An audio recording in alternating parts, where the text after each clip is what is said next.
Hey, what's going on the world crew? We're having an amazing day, and I appreciate you stopping by because we got some more sad news to talk about because this is another article about the Bungie layoffs.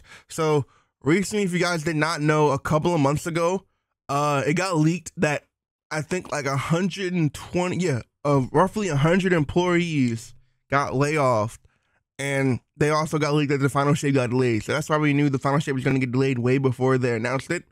It was by Jason Schreier, and Jason Schreier is a very reputable source. So like I said, we got some more information on what's going on at the company apparently, and how the developers and workers, employees at the company feel. So let's read this. I'm gonna only do like the important parts because this article is pretty long, and I don't want to be here all day.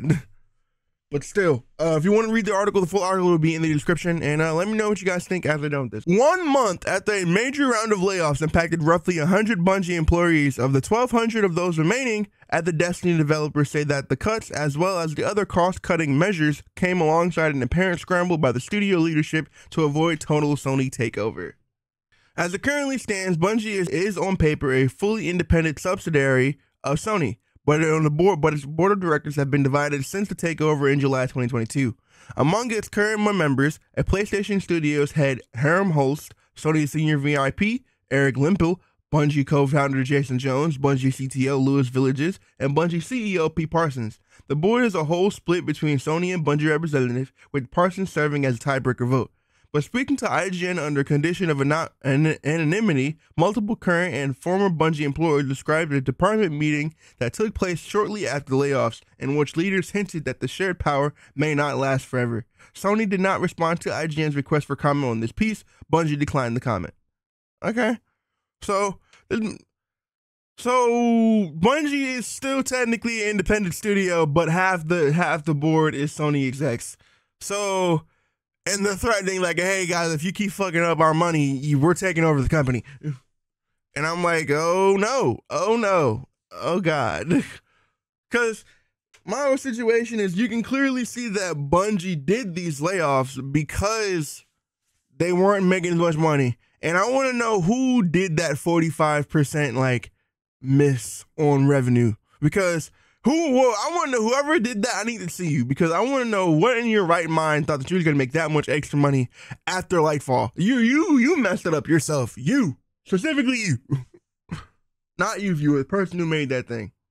Because after how bad Lightfall was, it was literally, I think it was mostly negative when it came out on Steam, if I'm remembering correctly. Because the only good thing about that expansion is Strand. The story was bad. The story that they showed after was bad. There was stuff that should have been in the campaign that was in the seasons. A freaking fake pull up the heartstrings for, spoiler alert, Rohan's death. Like, people was really going to care about this man dying after we just met him less than 12 minutes ago. While the exact details of Sony's deal to acquire Bungie remain unknown to the public or importantly employees, sources say that we were told by the leaders that the current split board structure is cognizant on Bungie meeting a certain financial goal. If Bungie falls short of a certain financial threshold by too great amounts, Sony is allowed to dissolve the existing board and take full control of the company.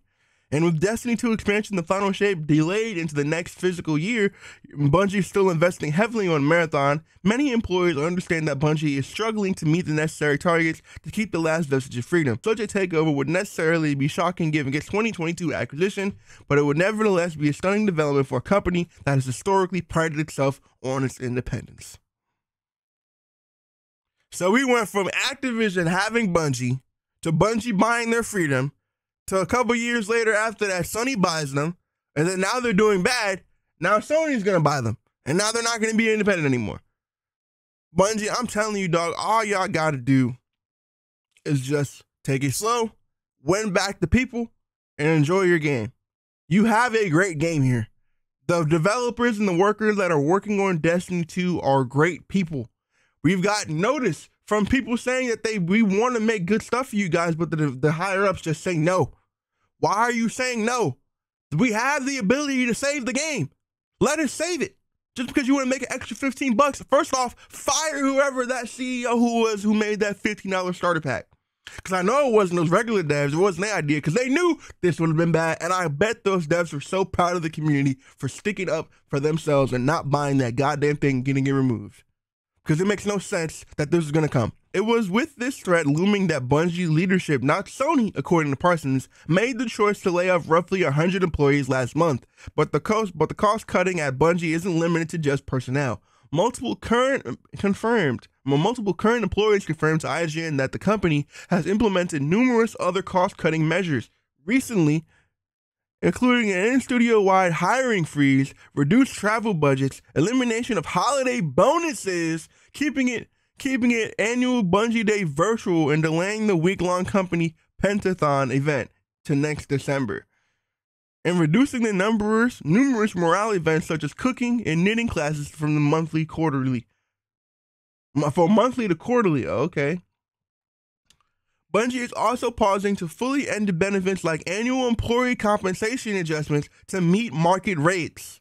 Its new hire lunch program, employee donation matching program, its peer recognition program, and the gift cards for employees' birthdays and yearly studio performance bonuses this year will only be the current contractual obligation 80% minimum, after being above 100% for good performance several previous years running.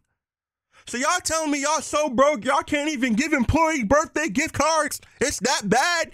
Freaking, oh my goodness.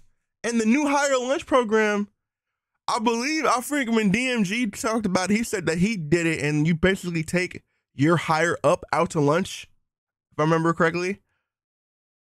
And I'm like, bro, y'all can't even afford.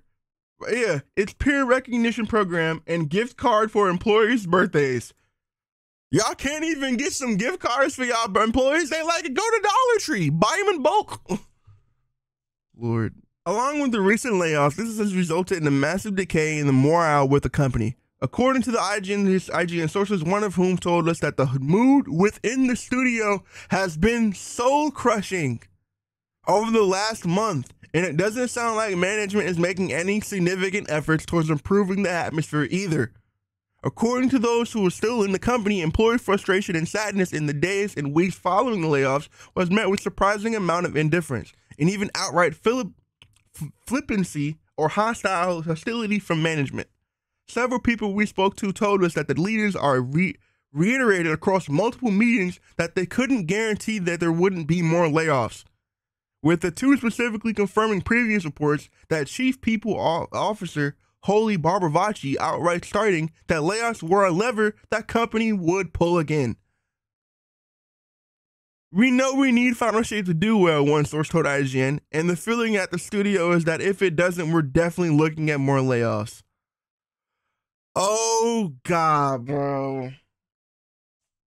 So now that brings a whole new meaning to the Bungie community team talking about, yeah, guys, we're going to make this DLC. Like, we know this DLC needs to be as big as Witch Queen, Taken King, and Forsaken.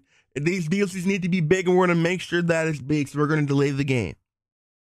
This takes a whole new meaning when we think about this. That was like, hey, y'all, we know, as in we, the freaking developers of Destiny, know that Final Shape needs to be good, or we're going to lose our jobs. So we're going to delay the game so we can have a chance of making this DLC amazing so we don't lose more jobs. It could be read from both ways because, dog, imagine working on this fully knowing at the back of your mind that if this DLC does not bang, I'm losing my job. There is literally no sense of job security right now. And at that point, I would be looking somewhere else too. If I was a Bungie dev, I would be working there for Final Shape. But as soon as Final Shape starts to wrap up and get out there, I'm taking interviews. Because just in case this game does flop, because we don't know, no matter what, I don't think Bungie has understood that at the Final Shape, there's a group of Destiny players that are just done. Like, they're going to play the Final Shape, they're going to play the season that comes with it, and then they're done with Destiny. There's nothing you can do about that. You need to find a way of onboarding new players that stick with the game after the expansion is over. And if you think about it, I don't think they understand that those people are going to leave no matter what, no matter how good the expansion is. And that those group of people that after buying the expansion, they're gone. Like I just said. And that's money that they're losing because those people aren't there to buy anything. So they got to worry about that. They got to worry about the DLC being good. They got to worry about this game being palatable for another couple of years because who knows if Marathon's going to come out if this keeps happening. And the other game, the Matter game that we were talking about, who knows, bro? Others said they were rebuffed, repeatedly encouraged from even discussing the layoffs whenever they tried to ask questions. Employees in one department recalled the post-layoffs Q&A session where a department head was asked if leadership taking salary cuts to prevent layoffs has been considered, only to respond that Bungie was not that type of company. Dog. Y'all, I forgot what Chinese company it was, bro. But I know this happened because I've heard the story multiple times of a CEO at an Asian-based company that was failing. And the company CEO took major pay cuts. Didn't even get his full paycheck for years trying to keep his team together. And y'all are making this much money that y'all can't just like siphon a little bit off. It's not like y'all so well off, so broke, like it's just giving you enough to just make ends meet. You have more than enough money. What the fudge? But we're not that type of company. Man, bro, that's bullshit. Wow, dog.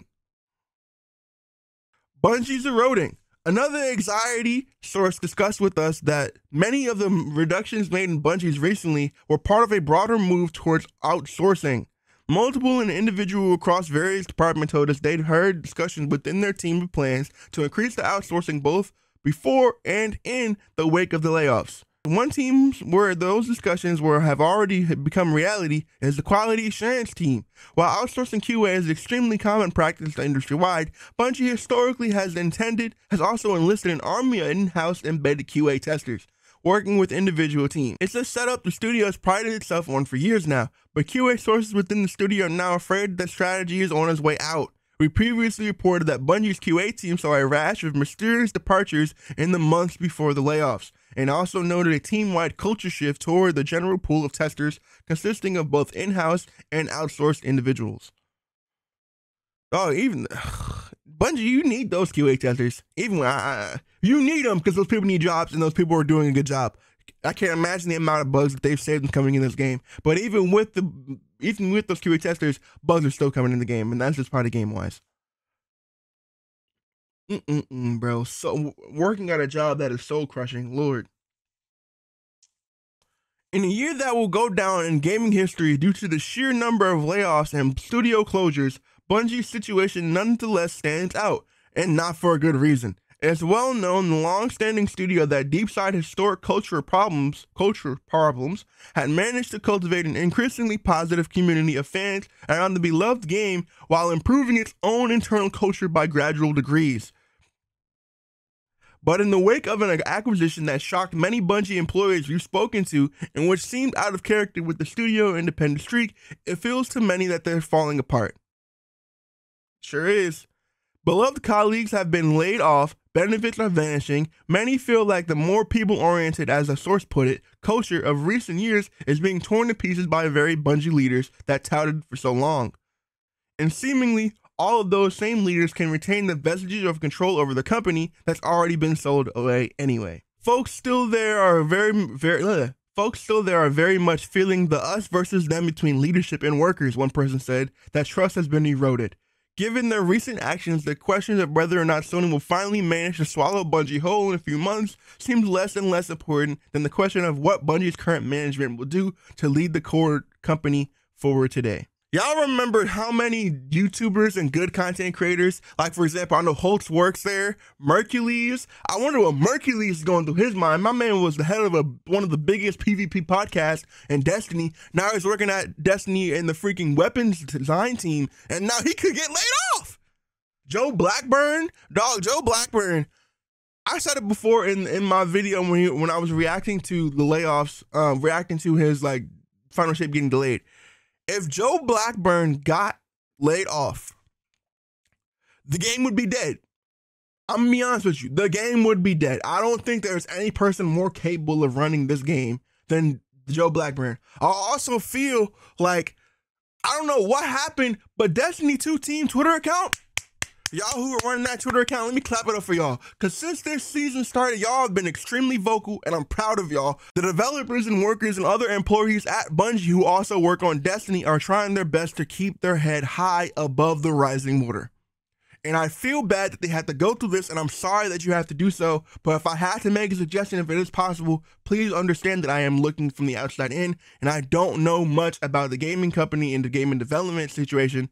Even though I went to school for it, I don't know that much because I didn't go to college for it. But if I had to make a suggestion, all of you employees that are working at this company, work on Final Shape, have fun with your friends, get their numbers, and as soon as Final Shape is about to wrap up, go do some interviews with some other companies. I don't know if that's in your contract that you can't look for interviews while you're looking on the job. I don't know. I think that'd be kind of stupid. But either way, I'm sorry you guys have to go through this, and I hope it gets better soon. Because somebody who actually does content as Destiny creator, I want this game to succeed, but not at the cost of the well-being of the people who make it. And that's it for the rest of the video. I hope you guys have a good one. And remember to stay safe, stay spooky, and I love you. Peace.